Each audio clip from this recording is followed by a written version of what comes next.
Good afternoon and welcome to Pakistan Today News from our New York studio. I'm Chris Taylor. We begin with political developments in Islamabad. The opposition party Pakistan Tehreek-i-Insaf is considering rejoining parliamentary standing committees after withdrawing from them last year. The move is aimed at restoring influence over key forums, including the powerful Public Accounts Committee.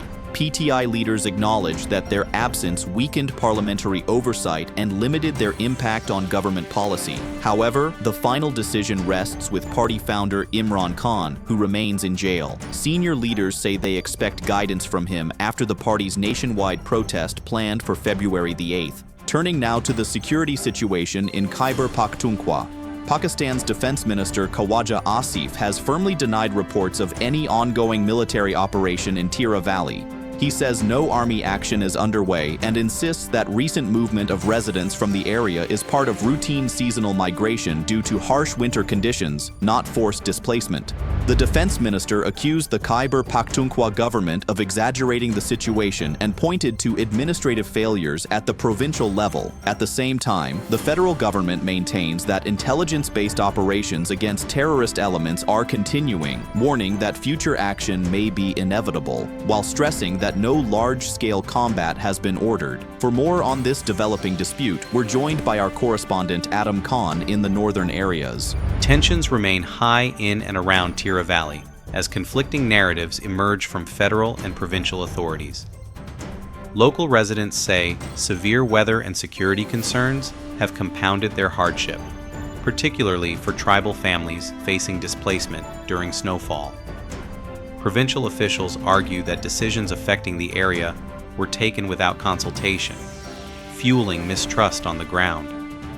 Community elders are now preparing to voice their concerns publicly in an upcoming jirga. The situation remains fluid as authorities call for cooperation while maintaining heightened vigilance.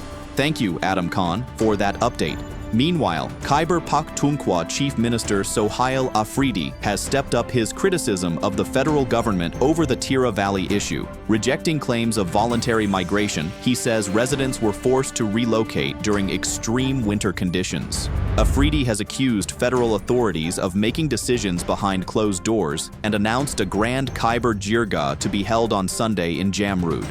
He says tribal elders will decide publicly whether the movement was voluntary or coerced, insisting that a military operation is not the solution and that the Jirga will reveal the truth to the world. In international diplomacy, President Asif Ali Zardari has held talks with UAE President Sheikh Mohammed bin Zayed Al Nahyan in Abu Dhabi. The meeting focused on strengthening long-standing brotherly relations between Pakistan and the United Arab Emirates. Both leaders reviewed cooperation across trade, investment, energy, infrastructure, technology, and people-to-people exchanges.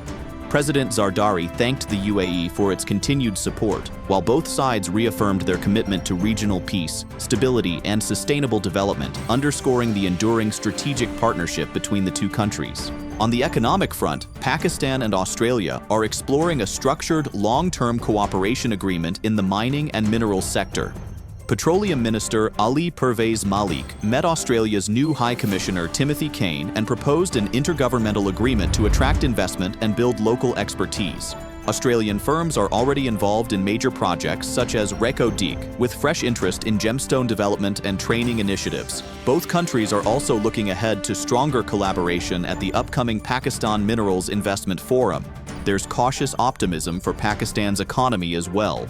New York-based S&P Global Market Intelligence says Pakistan's macroeconomic outlook is expected to strengthen in the current and next fiscal years. The agency projects GDP growth of around 3.5% in fiscal year 2026 and 4.4% in 2027, supported by commodity sectors and spillover into services. The outlook aligns with the state bank's decision to keep the policy rate at 10.5%, though S&P warns that global tariff uncertainty uncertainty, volatile commodity prices, and geopolitical risks could still pose challenges. Finally, severe winter weather has disrupted life across large parts of the country. Heavy snowfall and freezing temperatures have paralyzed northern and central regions, including Gilgit-Baltistan, Muri, and parts of Balochistan. Key routes such as the Karakoram Highway remain blocked, cutting off communities and disrupting supplies. Temperatures in high-altitude areas have dropped below -15 degrees Celsius, causing power outages and hampering relief work.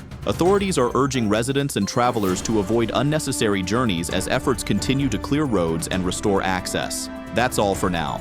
You're watching Pakistan Today News. I'm Chris Taylor.